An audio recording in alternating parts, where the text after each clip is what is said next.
I'd love to hear, who'd you talk to this weekend about real estate?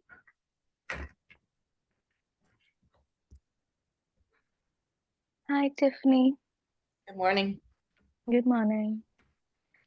All So right. I spoke to a few friends. Okay. Yeah, and one of them is having a baby, but they want to buy a property in 1 year. Okay. Good job. Yep. See, business for the future. Mm-hmm. Thank you. All right. Who else? Who had conversations this weekend about real estate? I had a bunch at the open house. It was like so many people that went. I actually loved it. It was a really good opportunity. Yeah, absolutely. Open houses, especially when it's the right property in the right location, they're a great opportunity. Hmm. All right. Who else? I'll go. Can you hear me? Did I shut up? Yep. Yeah, I followed up with my previous sellers just to see how they were doing because the property got built around them. So I called to see how they liked the new build. They sold Okay. their lots off, and we just talked about the neighborhood and made small talk. And I did Okay. follow up with another guy that left his home and he went into memory care, and I went to visit him. He's deferred everything to his daughter, and I contacted her as well. Yep. Okay. All right. Anyone else have conversations about real estate this weekend? Absolutely. I had two open houses and two showings. Good job. How many people showed up for your open houses? The first hour of the 10 to 12 was very slow, and then it was very steady after that. And we ended up with multiple offers. It was very exciting. Good for you. And Congratulations. then the second open house was 1 to 2:30, and it was also very slow. I don't understand it because it's a great little neighborhood and a great little house, but I don't know, it's kind of odd. The right buyer will come along. And then the showings, uh, one of them was actually a pre-market showing. Neighbors talking to neighbors over the fence kind of thing happened. All Just right. keep Good job. things. All right, so today's call is specific to sellers. Um, so I would not be doing my job if I did not say that if you're not having 50 to 100 conversations every single week about real estate, you're not going to see the results you want. For every 100 conversations, you get 2 opportunities. And this isn't picking and choosing who you desire to talk to. This is talking to everyone, right? I had a coaching call. My first coaching call on Mondays is at 7:30, and we were having the same exact conversation.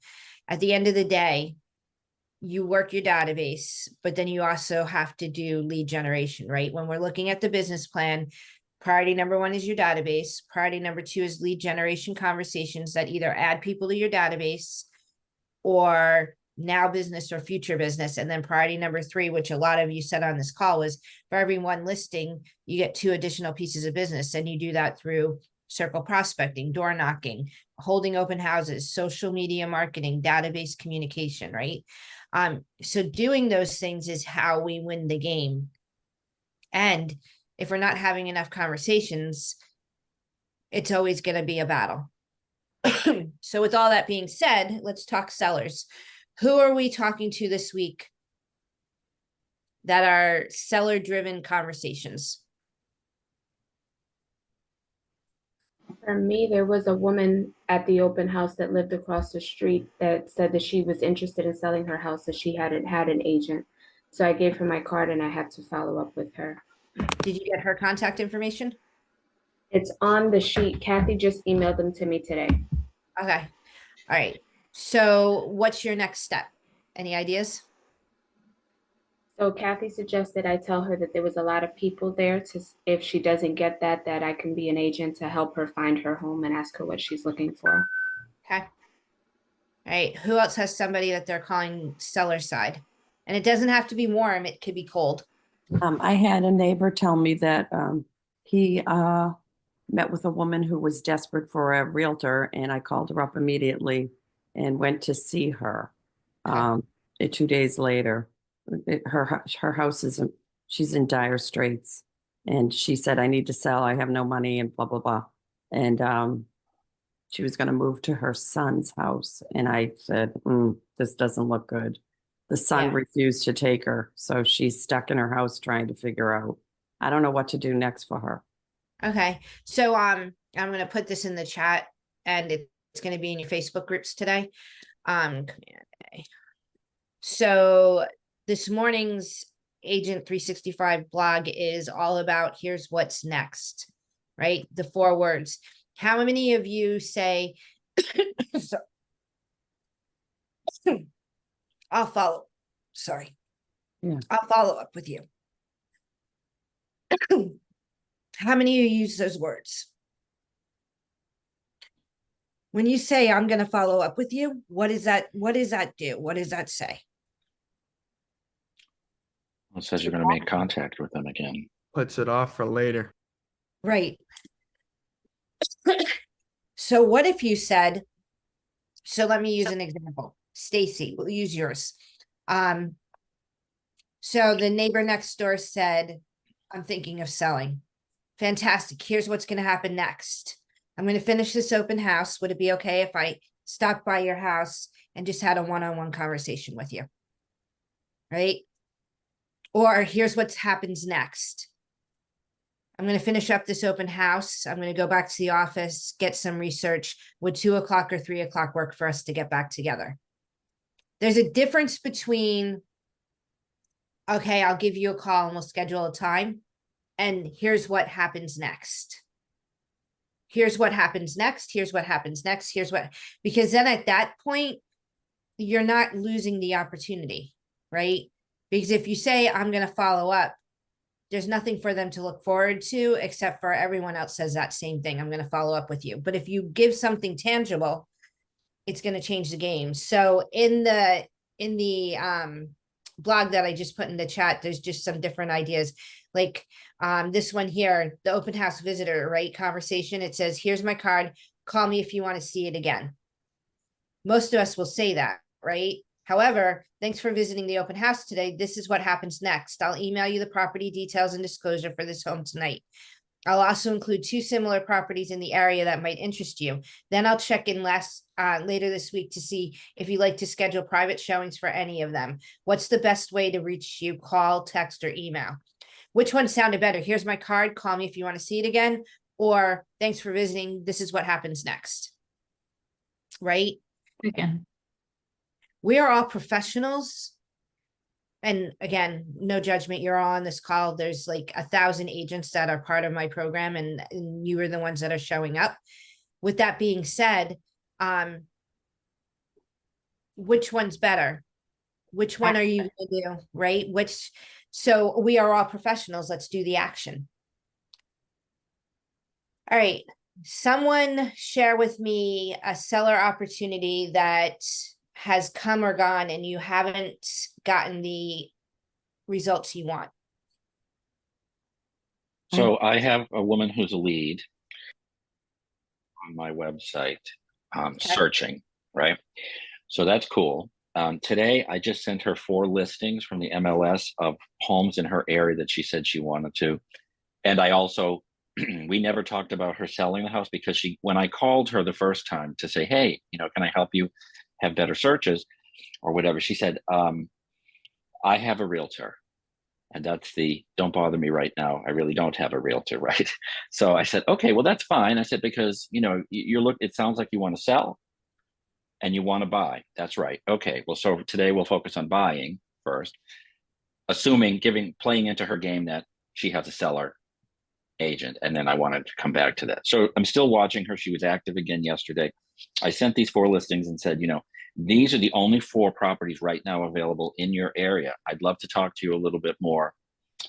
Because when I called her the last time, she said, I have your contact. And it was basically, don't call me, I'll call you. Yeah. I have your contact information. I said, great. Well, I'm going to try. If I see anything coming soon, I'm going to send it your way so that you get a heads up on it before it actually lists. Oh, that would be great. Okay, fine. So now I know she's got this house. It's a big giant house. And I mentioned it in my email this morning to her and said, I noticed, you have quite a large house in Lowell. It seems like maybe you are looking to downsize, because she's looking at condos and things. I said, but I'd really like to help narrow that down for you.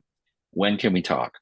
I couldn't do it on a phone call yet because I thought, well, I'll lead with the email and the listings. Yep. what do I do next? I mean, do I call her? I don't want to tick her off. No, so what I would do is, hindsight being 2020, I would have led with, the whole equity analysis piece. Do you know how much equity you have in the house? Like, Right, I that's thought the about that avenue I later. would have went. Now that you went down this other avenue, we have to get back to that, right? So Yeah. at the end of the day, what is the conversation that we need to have to get them to see you as a better agent than the other agent? And you need to be careful on that. The one question I would ask is, have you signed an agreement? Because if they've signed an agreement, so she hasn't signed an agreement. With me, no. No, with the other agent. She didn't. So what happened was she said, "Oh, I have another aid." I said, "So looks like you're going to sell your home to buy something new." This is the one short conversation I had with her, and she said, "Yes." I said, "All right." She said, "But I have an agent." I said, "Oh, really?" I said, "Who are you working with? I'd love to know. Most of these people are my friends." Yeah. So I said, "Oh, she doesn't have an agent. Okay." Yeah. But I wasn't going to push it. Yeah. You know, and you're right. I would love to. So we never talked about her address, but of course, I just go in the registry of deeds and I look her all up, and I've got her whole life history, right? So I did mention, to her today in the email, I saw your house on D Street, and that's quite a large home. So I'm assuming that, so I didn't do anything about it. That's quite a large home. How much equity do you have in it? That's something I want to have in real time with her if I can. Yeah. So should I call her and say, "Hey, how are things going with your, I don't know." I mean, she told me the last time I spoke, "I have your contact information. I will call you." Well, and you just have to keep dropping value, right? So, Okay. and this is for everyone on this call, because you're all going to get people that say, "I'm not ready now, I'm going to wait." So this is where the Agent 365 website comes into play. So Right. number one, I would absolutely 100% mail and respect her wishes. She'll call you when she wants to talk to you. So I would mail off this is what's going on in the area. Here's what happens next. If you want a more specific, let's schedule some time for me to get in and take a look at your specific property. I would also send, either if you have her email, great, but if you don't, send it via mail. All of the guides that I have around getting your house ready to market to get the highest price, like, just constantly dump value. The person that's going to So work. do I drip those on her like once a week, once every, well, I mean, so you say we have all of these things, and I have things too, by the way, that I've created.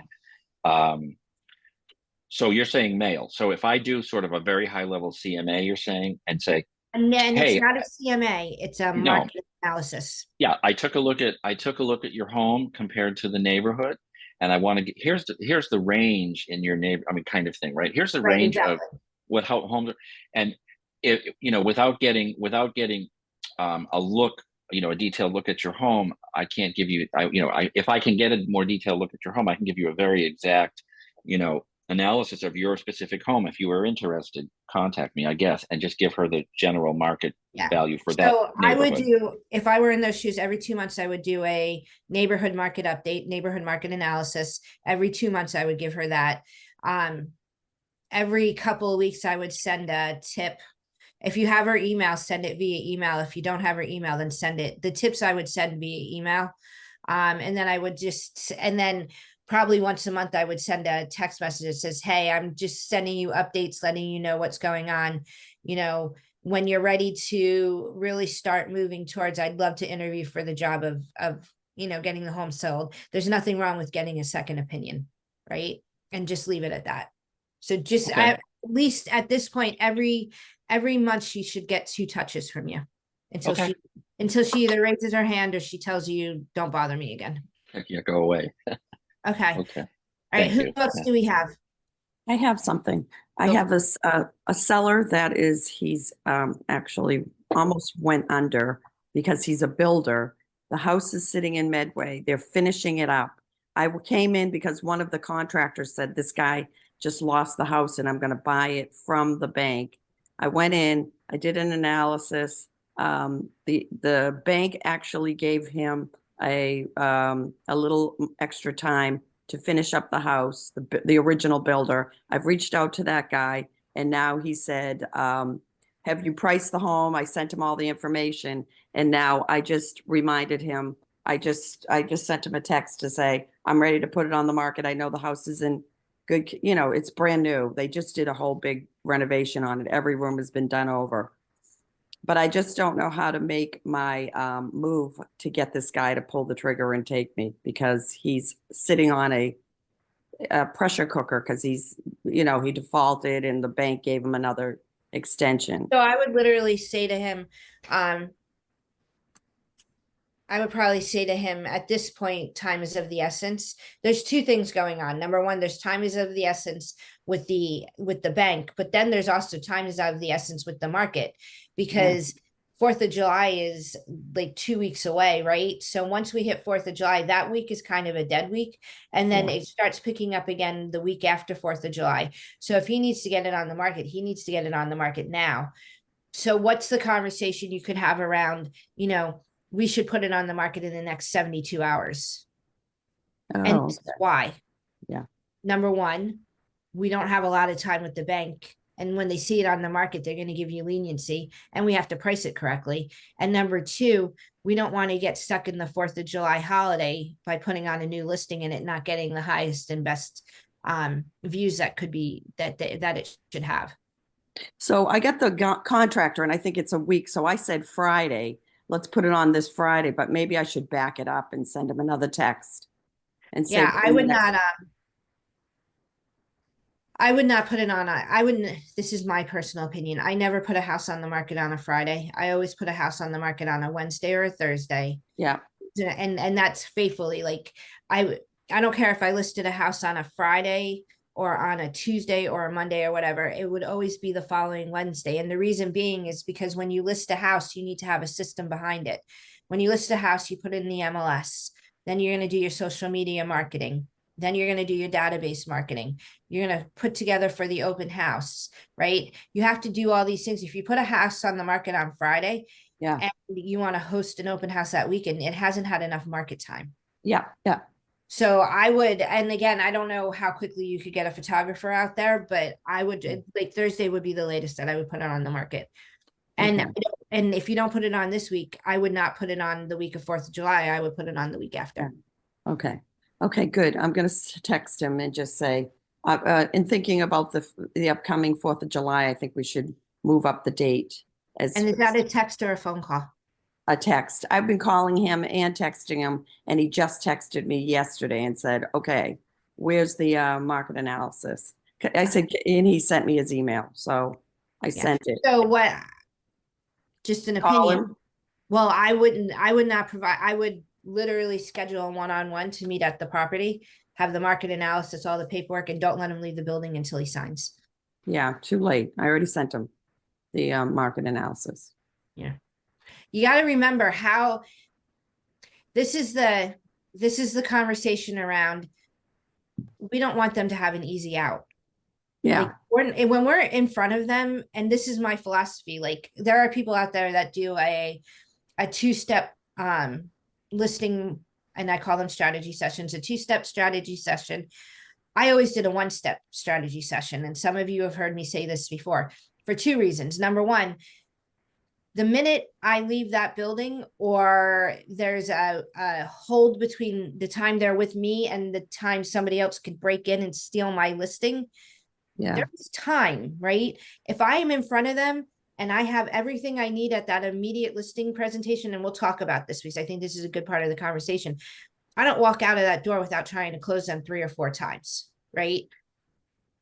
And I know the minute I walk out that door, I've dropped my chances down to 50% that I'll get the listing. So who's to say, and I'm not saying it's going to happen, but who's to say somebody doesn't walk through that property today and wow him, and now he's going to give that person a listing, right? And we don't know. Yeah. So why I 100%. So let's talk about really quickly, because I think this is important, is when I go to that first step, the reason why I can do a one-step listing strategy session is because I go to the registry and I pull the deed, and I know you all have attorneys and your attorneys pull deeds. I don't care. I pull the deed. The reason why I pull the deed is because I want to know who has ownership interest in that property. Nancy, in your case, I also do what we call a preliminary title search to see, are there any liens on the property? Is there anything that I need to be aware of? Because I don't want any surprises in my life. Like, is it a divorce situation and the wife has to sign the divorce papers and they've been divorced and it's a hot mess divorce, right? Like, all of these things can come into play. So I want to be prepared with that. Then I go to the town records. I pull the assessor's card, the tax map. I pull, if it's local enough, I'll go and I'll pull all of the information from the code files or the whatever. So I have any permits, like, did they do a renovation in the basement that included electric and plumbing, and did they get the permits? Because I want to know that information up front, because that's going to affect price, and that's also going to affect what steps do they need to do before they get the property on the market. So now I have the deed. I've done a preliminary title search. I know what's going on with the property. I've gone to town hall, or at least gotten the records and then called town hall to see if there's any violations or anything I need to be aware of. Then I go to RPR and I pull the seller's RPR report, which has like all the stats for that specific area. And then I also pull together like all of the marketing for the neighborhood, right? Then I have my CMA, which my CMA, I do different ways, right? There's a market analysis based on location, based on style of home, right? And then if it's a new construction, cost analysis, right? So those 3 CMAs, I bring all of that data with me. And yes, I am wasting paper. I am okay wasting paper, because at the end of the day, I haven't been in that house before. I don't know what it looks like. I don't know the story behind the house. And when I go to do the market analysis with the client, based on what I see, I'm going to choose, am I going to do, in this case, a new construction cost analysis? Am I going to do a market analysis neighborhood wise, or am I going to do it specific to the type and style of house? Once I know how I'm going to do it, I just pull out that one market analysis. And some of you have heard me say, actually, I'm not sure how many of you have actually heard me say this.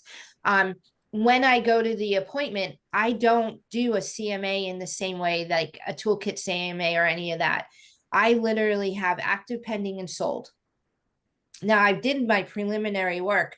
I know in that area, the value of the house is somewhere between X and X, right? Yeah. No, that's the case. My comps show that. So now when I'm sitting in front on the other side, I say, Mr. and Mrs. Buyer, here is the 3 active properties. This is what your current competition is in the market, right? Here are the pendings. These price points allowed for a buyer to say, okay, I see the value in the house, and they put in an offer. And then these 3 are the solds. This is your historical data. This is what's happened in the last 6 months, right? So now I have all this data, and what I do is I literally say, this house is active, it's 123 Main Street. The difference between this house and your house is this house has a 2-car garage, yours doesn't. And I have 3 highlighters. I have a yellow highlighter, a pink highlighter, and a green highlighter. If it's comparable, I keep it yellow. If the property has something that's superior, I make it green. And if the property has something that's inferior, I make it pink or red, right? And the reason why I do that is because I'm saying this is an inferior, this is a superior, whatever the story may be. And then I say, I don't give them a value of the house, because the purchase price, the only thing a purchase price is it's a marketing tool. I'm sorry, I take that back. The list price is a marketing tool. It is not what the house is going to be purchased for. The purchase price comes from what the buyer decides they want to pay for that house, right? So at the end of the day, these are the things that you have to explain to your potential seller, because a lot of people don't. And don't take this the wrong way, but all of you on this call, it wasn't, this is what happens next. It was very open-ended. When I go to a listing appointment, every conversation I have closes, right?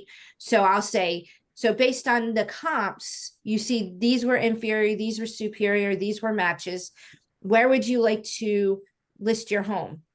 Now, if the value of the home, if I know the value of the home is somewhere between 450 and 500, if they tell me they want to list their house at 550, red flag, right? What made you come up with 550? what made you think that, and use your words nicer, right? Like I'm being D-ish right now, but I would say based on what you've seen in the comps, share with me how you came up with that price. Oh, my neighbor down the street told me that my house is worth this, right? So that's your objection handler on price. Because it's great that your neighbor down the street told you it was worth X, but is that 100% true? Based on the comps, it's not, right? So you have to be able to validate. And when they say, well, I want 550 for the house, just ask them, based on the information I shared with you, share with me how you came up with that price, right? Right. And if they say, 475 is great. I was somewhere between 450 and 500. So I would list the house at 475. If they were like, I want 525 for the house and I really wanted the listing, I would say, I'm going to list it for 525. It's out, as you could see, it's outside of the market value. In order for me to list it, we need to have a price reduction plan, strategy, whatever you want to call it, because what we don't want to do is have it sit on the market for 30 days and then we're chasing the market. Mhm. So we'll list it at 525 and in 2 weeks we'll reduce it to X, and then in 2 weeks we'll reduce it to X. Because what we don't want to do is have it on the market for 650 and then have to reduce it 4 times, and now we're chasing the market and you're going to make less money than you did if you just priced it right the first time around, right? And I'm being really direct with you because we only have 30 minutes for this call. However, you have to know your personality of the person. So if they're a very D personality, I could probably have this conversation with them. And it's going to be this because they're right and I'm right, right? So I have to use caution when I'm a D in this conversation and I'm going against another person that's a D. If they're an I, I'm going to tell stories. If they're an S, I'm going to back off. I'm not going to be so direct, and I'm going to make them feel comfortable and confident and secure in what I'm sharing with them. And if they're a C, I'm just going to give them all the data in the world and let them analyze the data. Does that make So sense? that was very helpful because I didn't do any of that legwork. I just know that there are liens on the house Mhm. and the contractors are all pissed. And I went into the house and I toured it and it's very big and blank. So I said, we have to put staging. It's dull. It's huge and dull. Well, and you don't necessarily have to put staging in. And all my friends, I don't get away with a call without using the word AI. What you could do is take pictures of the house, and then you can have AI stage the house. Okay. And then you just need to have, when you put in the MLS, you have a blank picture and then a picture with the staging and say, this has been virtually staged. So you could see what it could potentially look like. One thing you could do with AI is you could, whatever the big furniture store is, local store, you can use that store as an example. And then you could also price out what it would cost. AI for you. Tish, go for it. I was just going to say, I found it really helpful to print maybe 11 by 14 or thereabouts images of the staged rooms and put them up on easels so that people can have a Yes. view. If you're at the entrance of the room and you have a view of what it could look like, that's really helpful because people Yeah. can't conceptualize how to use a space. No. That's 100%. excellent because I felt the physical furniture in the room during an open house is actually more important than the picture because when people come in, they're always Yeah. confused about the space. Yeah. But And an easel yeah. would be a second page. That would be a great way to. Well, and the only reason, and why we were going to leave it on this, before I say this, does anyone have any other questions that I did not answer? Going once. I just wanted to talk about the 4th of July thing. Because Go for it. I have staging Thursday and photos Friday, and I usually get the photos like in the wee hours the next day. So I could literally put it on Saturday and have it open house Sunday. I'm trying to hurry before the 4th of July. You think I should just wait? I think you need to decide what's the urgency of the seller and have the conversation with your seller.